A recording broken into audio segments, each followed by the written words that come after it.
Hello, welcome to सन। सबसे पहले हम बात करते हैं हमारे आज के पीएनएल की। तो आज के दिन मेरा व्यू मार्केट के अंदर मॉर्निंग में पॉजिटिव था, उसके बाद में मेरा व्यू नेगेटिव था। तो मैंने मॉर्निंग में मेरे चैनल के ऊपर भी डाला था कि आज के दिन पॉजिटिव है, तो मैंने वही किया। पहले मैंने पुट को सेल किया, जिसके अंदर मुझे लगभग 900 रुपये का लॉस हो गया। उसके बाद में जब मार्केट नेगेटिव साइड में आने लग गया, तो मैंने वहाँ पे कॉल की पोजीशन को भी वहाँ पे ऐड किया, जिसके अंदर मुझे लगभग 4500 रुपये का प्रॉफिट हुआ। तो मैं कभी भी ये नहीं करता हूँ कि मेरा व्यू अगर पॉजिटिव हो तो मैं सिर्फ अपसाइड के लिए ट्रेड करूंगा, नेगेटिव साइड के लिए ट्रेड ही नहीं करूंगा। मेरा जो स्ट्रेंगल स्ट्रेटजी है उसके जो रूल्स है उनको मैं फॉलो करता हूँ। साथ में मैं ये देखता हूँ कि अगर व्यू मेरा पॉजिटिव है तो पहले मैं अपसाइड के लिए ट्रेड बनाता हूँ, उसके बाद में नेगेटिव साइड की पोजीशन को ऐड करता हूँ, पहले नहीं करता हूँ। तो इसी तरीके से मैंने आज किया, जिससे मुझे लगा 3500 रुपये का प्रॉफिट हुआ। जो मेरे साथ में ट्रेड कर रहे थे उनको भी सभी को आज के दिन प्रॉफिट हुआ। अभी चलो मैं आपको मेरी ऑर्डर विंडो यहाँ पे दिखा देता हूँ। तो ये मेरी आज ही कंप्लीट ऑर्डर विंडो। यहाँ पे आप देखोगे तो 9:53 पे पहले मैंने पुट को सेल किया, उसके बाद में मैंने लगभग 10:28 पे यहाँ पे कॉल की पोजीशन को सेल किया और लगभग 30 पॉइंट मैंने यहाँ पे बुक किया। उसके बाद में मैंने कोई भी ट्रेड नहीं किया। तो अगर आपको भी मेरे साथ में इसी तरीके से ऑप्शन ट्रेडिंग करनी है तो आपको स्क्रीन पर नंबर मिल जाएगी, वहां से आप मेरे से संपर्क कर सकते हैं। अभी चलो हम देखते हैं कि कल के दिन हम कैसे काम कर सकते हैं। तो पहले हम ऑप्शन चयन का डाटा देखेंगे कि ऑप्शन चयन के हिसाब से हमें क्या लग रहा है मार्केट के अंदर। तो सबसे पहले हम बात करते हैं हमारे पीसीआर की, कि पीसीआर रेशियो हमारे को ऑप्शन चयन में क्या दिखा रहा है। क्योंकि सबसे इंपॉर्टेंट डाटा होता है, अगर हम ऑप्शन चयन का एनालिसिस करते हैं तो हमें पीसीआर डाटा देखना चाहिए। तो पीसीआर की वैल्यू लगभग 66% है। तो हम यहाँ पे नोट कर लेते हैं, पीसीआर की वैल्यू हमारे पास है 66। इसका मतलब ये है कि मार्केट के अंदर नेगेटिविटी है, कि मार्केट का ट्रेंड पीसीआर के हिसाब से नेगेटिव है। दूसरा हम यहाँ पे ओआई देखें तो ओआई के हिसाब से हम देखेंगे तो 25,500, सॉरी 24,500। 24,500 एक राउंड लेवल होता है। राउंड लेवल के कारण यहाँ पे ओआई हम देखेंगे तो कॉल और पुट दोनों का सेम ही है। उसके बाद हम देखेंगे तो 24,600 और 24,700 दोनों पे ओआई अच्छा है। इधर हम देखेंगे तो कुछ ओआई 24,400 के ऊपर है, मतलब इन दोनों के ऊपर ओआई सेम है, 24,400 और 24,500 के ऊपर। लेकिन यहाँ पे कॉल की साइड में ओआई थोड़ा ज्यादा है, इसलिए मार्केट ओआई के हिसाब से हमारे लिए नेगेटिव है। ये ओआई हमारा 25,000 के ऊपर, इसकी कोई वैल्यू नहीं है क्योंकि ये तो बहुत काफी दूर है।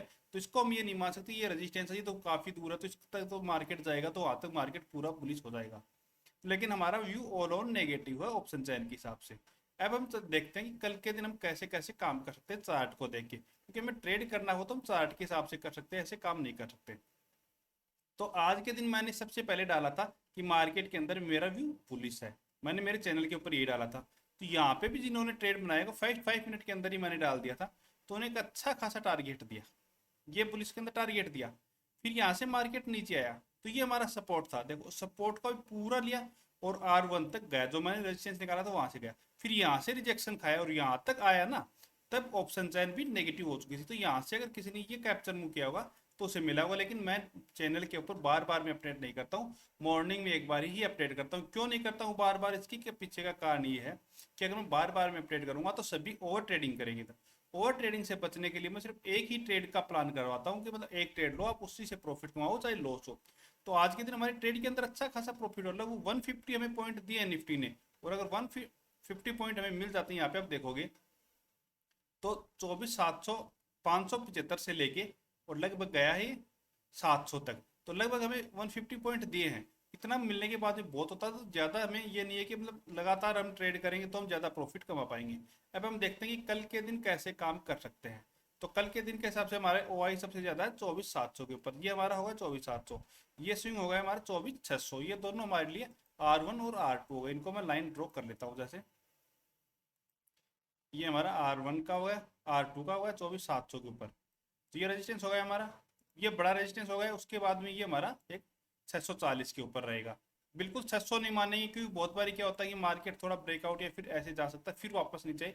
तो ये हमारा रेजिस्टेंस हो गया। दूसरा में क्या करना है, अगर हम सेलर है तो हमें क्या करना है, 24,500 के आसपास ही अगर ओपन होता है निफ्टी तो यहाँ पे हम एक स्ट्रेंगल बना सकते हैं। क्यों बना सकते हैं, इस लेवल से लेके और यहाँ पे इस लेवल तक, इस एरिया में अगर ओपन होता है मार्केट रुकता, तो यहाँ पे हमें सेलिंग की पोजीशन बना लेनी चाहिए। स्ट्रेडल स्ट्रेंगल बनाना हो तो इस एरिया में हम बना सकते हैं। क्यों बना सकते हैं, क्योंकि एक राउंड लेवल है, राउंड लेवल के ऊपर मार्केट घूमने के पूरे पूरे चांसेस रहते हैं।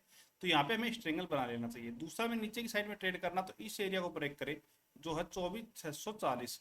24,640 से नीचे निकलता डायरेक्टली ओपन हो गए तो हमें यहाँ पे पुट की ट्राई कर लेना चाहिए, किसको, जैसे 24,440।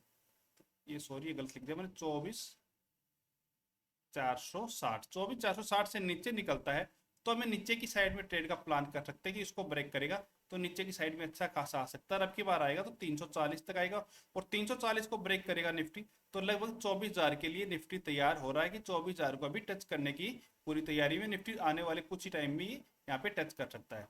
दूसरा हम देखते हैं गैप ओपन होता तो हमें क्या करना है। अगर निफ्टी गैप ओपन होता 600 के यहाँ पे तो हमें डायरेक्टली यहाँ पे पहले पुट की ट्राई करनी है, कोई भी कॉल की ट्राई हमें नहीं करनी क्योंकि मार्केट हमें नेगेटिव दिखा रहा है। चलो कल के दिन यहाँ पे ओपन हुआ ऐसे चला गया, अपने कोई भी ट्रेड नहीं बना या फिर अपने ऐसे लिट हो गए, कोई बात नहीं, ऐसे लिट हो जाने तो छोड़ दो। लेकिन ये नहीं कि हमने कभी कॉल की साइड में ट्रेड ले लिया कभी पुट की साइड में ट्रेड ले लिया, अगर ऐसा हम करेंगे तो फिर हमारा लॉस बढ़ेगा और हमारी ओवर ट्रेडिंग भी होगी। तो ओवर ट्रेडिंग से बचना हो तो हमें इसी तरीके से हमारा एक व्यू बनाना चाहिए और उस व्यू के हिसाब से हमारी जो भी ट्रेड बने उसको लेना चाहिए। ये नहीं कि हमने लगातार कभी किस साइड में ट्रेड ले लिया कभी किस साइड में ट्रेड ले लिया, ऐसा कभी भी नहीं करना चाहिए। मैं कभी भी ऐसा नहीं करता हूँ कि मतलब कभी किसी साइड ले लिया कभी किसी साइड। हम कॉल की पोजीशन कहाँ बना सकते हैं, कॉल की पोजीशन हम सिर्फ एक ही सिचुएशन में बना सकते हैं। मार्केट अगर डायरेक्टली 340 24,340 के आसपास ओपन हो जाता है, 24,340 के आसपास अगर मार्केट ओपन हो जाता है तो यहाँ से मार्केट के अंदर एक बार अपसाइड मूवमेंट आ सकता है जो आज की क्लोजिंग है इस एरिया तक आ सकता है।